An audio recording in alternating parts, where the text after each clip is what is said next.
Hi everyone, it's Panhu here. In this video, we're fulfilling a promise from before to bring you a guide for Lightning Shadow, ERIKA, with a setup for the auto bumper lightning chain build. This video, we haven't achieved a completely automatic method. The operation isn't overly complicated either. All we need to do is channel the savage charge and occasionally use forced start. We'll talk more about the strategy later on. Everything else is released automatically, without much need for player intervention. You can actually play this on your phone too. On your phone, you just occasionally control the direction and occasionally use forced start. That's it. First, let's take a look at the relic and memory. We'll start from the relic and memory because it's a low to mid-tier setup, so we've made a lot of downgrades in various aspects. First is the relics.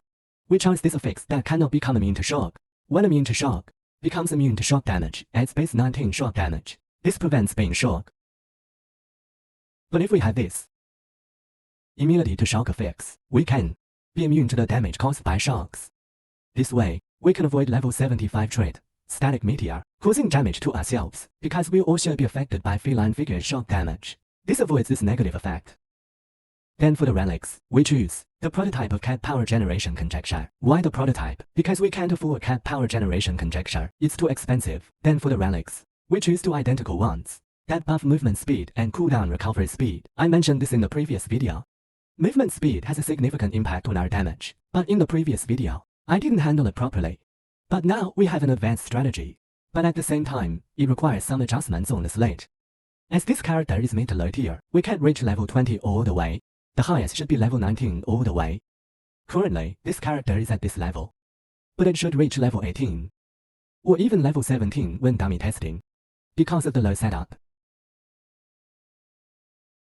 Don't aim for too much. Just having it is enough. After all, it's already 0.5 trillion. And let me introduce the equipment to you. The first is the helmet. For the helmet, let me teach you how to compare the effectiveness of 41 pieces, how to make gearing more cost effective. First is to buy one that you want. Two of the four are relatively difficult, especially when prototype crafting is difficult to roll out that kind of affix. For example, on this one, cooling down and chance to gain a barrier when taking damage. These two affixes are relatively hard to roll. In this case, I buy one for 100 plasticity, and both of these base affixes at the same time. Then after locking these two, we start to prototype crafting. Rolling out a curse effect or rolling out armor is okay. Then we upgrade the one rolled out. For example, this helmet I rolled out a curse effect. After upgrading the curse effect, there is just one prefix position left for crafting armor. Then we target processing an armor, and with that, the helmet is complete. For the rest of the gear, just follow the same approach. I won't go into detail about each one, but here's the deal. I bought a discarded base for the chest armor, with T0 elemental resistance, and a T0 curse effect. Then, I personally targeted crafted T0 erosion resistance, and crafted 2 shield prefix. You can check out these bases, because our core affixes are all suffixes. So, as long as the suffix slots aren't taken by junk, you can buy any base. These bases can sometimes be cheap. You can check them out yourself. Next up is the truth necklace. It's super valuable. Though it's been inflated, we still choose to use it because of desire, because it adds plus for all skill level. This is unparalleled in Torchlight. Then the gloves. Still, malevolent hand. You guys should consider your own situation. Consider what you can afford. That is fine. Well, of course, the higher the curse effect, the better. So, choose according to your own situation. The belt is still the method I just mentioned. The core affix is deflection. Then elemental resistance and cooldown. Lightning resistance. We can also supplement erosion resistance. Whatever works. Resistances are tailored to individual strategies. Don't blindly copy mine. And one more thing. Let me tell you all. Resistance can be rolled with reincarnation ember. That means this resistance, as long as you want to supplement resistance, then the base you buy can be any resistance. Because later on, you can roll it into other resistances with reincarnation ember. But my suggestion is, you buy a base with elemental resistance and deflection, or elemental resistance, or cooldown and deflection base. That's my suggestion. Then on to our shoes. First, shoes definitely need shallow dream interpretation to gain immune to shock. The core affix on the shoes is, for every 6 meters moved, gains 1 stack S of deflection. Then including the suffix T0 movement speed, also bought from someone else's discarded base. I spent about 150 FE on these shoes. If I remember correctly, it's 150 FE. Then targeted craft T0 cooldown. And enchant corrosion resistance. These shoes are considered complete. Then the rings. Still, these two rings are actually the same. Suffixes are both to supplement resistance. And add curse effect. Prefix supplements T1 shield. These two rings are actually identical. I won't go into detail with you all, because this is about supplementing resistance. Curse effect and shield. Actually, survival. For our setup, the only way is to supplement shields, supplement resistance, pull armor slightly, and then find barriers. That's already considered survival. After all, the cost is here. It's not possible to do much else. And then, the weapon is a key point. Let me emphasize this to you all. On the weapon, we need 3 essential affixes. T0 spell skill level, T0 curse effect, T0 cooldown recovery. These 3 must be T0, so we have to choose 2 out of these 3 to buy. Buy discarded bases. Buy the bases others don't want, then choose 2 of the 3 affixes. As long as 2 of them are there, just save the position for an extra suffix or prefix, which base you can target processing by yourself. After purchasing, target them, and they'll be ready to use. So, I spent about 800 Fat for this base. Then, it took around 600 to 700 Fat for targeting. The weapon cost roughly around 1500 Fat. Unavoidable. The upgrading in this version. The required Ultimate Ember are too expensive. Ultimate Ember are too expensive. So, crafting T0, the cost is too high. You can try to buy discarded ones if possible. And the base well, this weapon's base is actually optional. Not having it doesn't make a big difference. So, yeah, you don't have to stick to any specific base when buying. Okay, be flexible. Here. That's it for gear. Let me tell you about cooldowns. In the absence of exquisite box, you must reach over 275%, no matter how you stack it. You have to reach over 275%, only then can it be considered standard. So, pay attention to your cooldowns.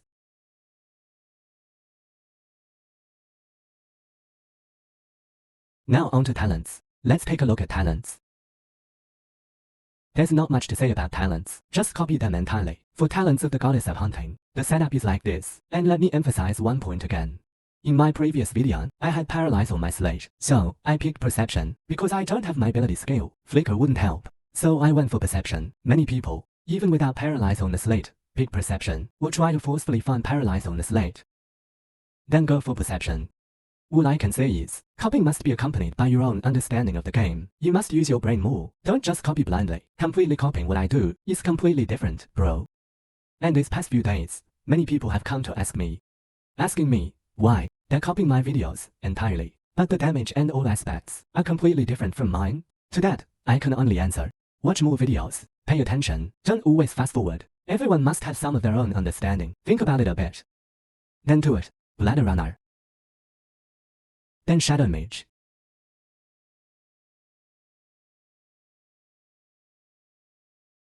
And then Warlock.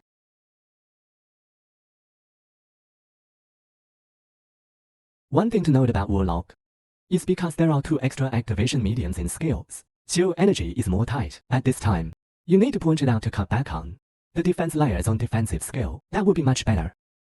If it's the high-end version with Legendary Relic, then it's not needed, because the high-end version with Legendary Relic doesn't lack energy shield charge. And the slate. Let me emphasize something for you. The slate is still impending. You can be hit twice by shock. If you don't understand why, you can try it yourself.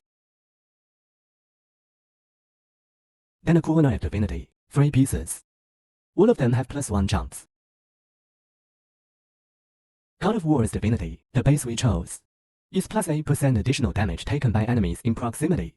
Then, branding.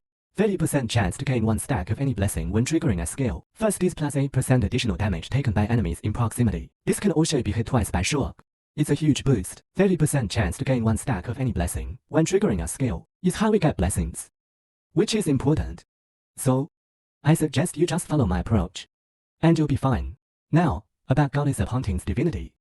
I went for max agility blessing stack +1, because the max agility blessing can increase movement speed. Then I added a suffix for +1 jumps. This set of slates is almost entirely functional affixes, just like that. So, that's all for introducing it to you guys. Let's take another look at the skills. It's the same as last time. Activation medium, wind rhythm. Just buy the cheapest one, don't ask what it's for anymore. There's a use for cooldown reduction, but it's not something low-end builds should consider. Just buy the cheapest one directly. No need to consider anything else. There are no changes to other skills. You can just copy them. Savage Charge, Electrocute. Electrocute is linked with Activation medium, resonance. Then force start is linked with activation medium, resonance activation. Let me explain the principle to you. You can see what activation medium, resonance activation does. When activating resonance, triggers all skills supported by activation medium, resonance. This is the effect of activation medium, resonance activation. We just need to use force start, and then link electrocute with activation medium, resonance again. This way, we can use force start to use electrocute at the same time. So, it's like pressing one key and trigger the skills to execute an actions. That's the effect. And please note that these two activation medium must have this without any negatives. Even if it's 0, it's fine, as long as it's not negative. Don't choose the reduce cooldown recovery speed or shorten duration. Don't choose that. And still, elemental destruction is linked with activation medium, elite. So it will automatically trigger around activation medium, elite, precise, elemental resistance. Let me tell you, if you don't have it, it's included in the account. If you don't have it, just replace precise, elemental resistance with steadfast. Then, think about how to supplement resistance. Just fill in the resistance. Don't forcibly look for precise, elemental resistance. Precise, elemental resistance is too expensive now. And I don't think it's necessary. Having more armor and survival is practically the same as precise, elemental resistance. And then energy conversion. Energy fortress. Elemental amplification. Just copy these skills entirely. Try to craft precise as much as possible. Soul candles. I found a T2 cooldown with plus 5% lightning damage for every plus 2% excess lightning resistance. These two soul candles are exactly the same. You can see that. Exactly the same. Why did I choose this plus 5% lightning damage for every plus 2% excess lightning resistance? Because we have a lot of excess lightning resistance. As you can see, I've added a lot of lightning resistance on my gear. I've already overflowed. My lightning resistance is 40%, and I have 166%. I've already overflowed by 126%. Through these two soul candles, we can supplement over 600 ink damage. This is a terrifying increase in damage, because our set itself lacks ink damage. So, I supplemented it this way. You can follow me and find the same soul candles, because we can't afford T1 cooldowns. Just buy a T1. T2 is around 300 FE, 400 FE each. When I bought them, 2 of them cost about 600 or 700, and that's it. This set is all introduced to you. I'll say it again. Copy the build. But be sure to think for yourself. Don't just copy blindly. If you completely copy, there may be slight differences from what I've done, and the results will be vastly different. So, I still encourage everyone to think this through more.